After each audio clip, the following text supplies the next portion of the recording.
పరిశుద్ధ బైబిల్ గ్రంథంలో ఒక లేఖనం ఈ రీతిగా సెలవిస్తూ ఉంది. యోహాను సువార్త 3:15 దేవుడు లోకమును ఎంతో ప్రేమించునని. నిజంగా ఆయన ఎంత ప్రేమించాడంటే ఆ యొక్క యేసుక్రీస్తు వారి ప్రేమను వర్ణించలేము, వివరించలేము, దానికి వెల కట్టలేము కూడా. ఈ లోక ప్రేమ రకరకాలుగా ఉంటుంది. ఏదైనా ఇస్తే పలకరిస్తారు, పరామర్శిస్తారు, తిరిగి ఇవ్వడానికి, ప్రేమించడానికి ఇష్టపడతారు. కానీ ప్రభువైన యేసుక్రీస్తు వారి ప్రేమ బదులు ఆశించినది. మన నుంచి ఏది కూడా ఆయన కోరుకోవట్లేదు. మనం చెడిపోయినా, పాడైపోయి నిత్య నరకానికి ఆహుతి అయిపోయిన మన యొక్క జీవితాలని బాగు చేయడానికే ప్రేమ కలిగిన దేవుడు ఈ లోకానికి వచ్చి ఈ యొక్క మధ్యాహ్న కాల సమయంలో ఈ యొక్క రాముడి వలస గ్రామంలో ఉంటున్న ప్రజలను కూడా ఆయన ప్రేమిస్తూ ఉన్నాడు. ఆయన ఎంతగా ప్రేమిస్తున్నాడు అంటే పరిశుద్ధ బైబిల్ గ్రంథంలో ఒక ఉపమానం ఈ రీతిగా రాయబడుతూ వచ్చింది. మత్తయి సువార్త 8:1-5 మనం జ్ఞాపకం చేసుకుంటే అక్కడ ఒక కుష్ఠరోగి కనిపిస్తాడు.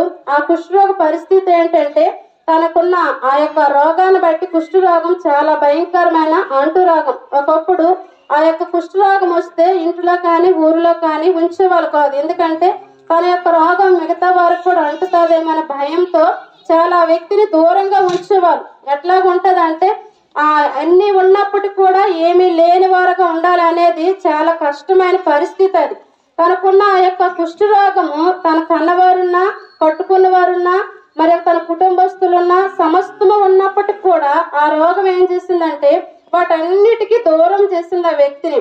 అయితే కొన్ని రోజులు, కొన్ని సంవత్సరాలు, కొన్ని నెలలు అలా గడిచిపోతూ వచ్చాయి. ఎండకి, వానకి, చలికి అలాగా ఆ యొక్క కొండ ప్రక్కన తన జీవితం అంతా చాలా దినాలు గడుపుతూ వచ్చారు.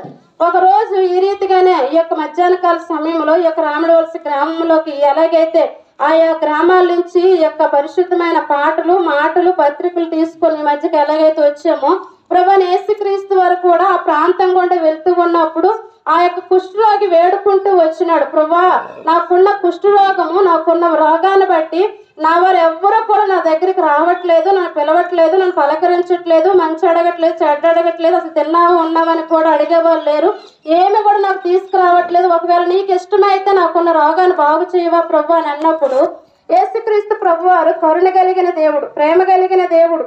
ఆయన ఎట్లాంటి వారినైనా ప్రేమించే దేవుడు. ఆయన మనం అన్ని రీతిలుగా ఆ పనికి బాగుంటాం, అందంగా ఉన్నాం, ఆరోగ్యంగా ఉన్నాం, పర్వాలేదు అనుకుంటేనే ఈ లోకం మనల్ని ప్రేమిస్తుంది. కానీ ప్రభువైన యేసుక్రీస్తు వారి ప్రేమ ఏ స్థితిలో ఉన్నా సరే ఆ యొక్క స్థితిలో నుంచి ఆ వ్యక్తిని ప్రేమించి లేపగలిగేది యేసుక్రీస్తు వారి ప్రేమ. ఆ యొక్క కుష్ఠరోగంలో ఉన్న ఆ వ్యక్తి ఎప్పుడైతే ప్రభువైన యేసుక్రీస్తు వారిని వేడుకున్నారో వెంటనే ఆయన నాకు ఇష్టమే, నువ్వు శుద్ధుడు కమ్ము అని అనగానే ప్రభువైన యేసుక్రీస్తు వారి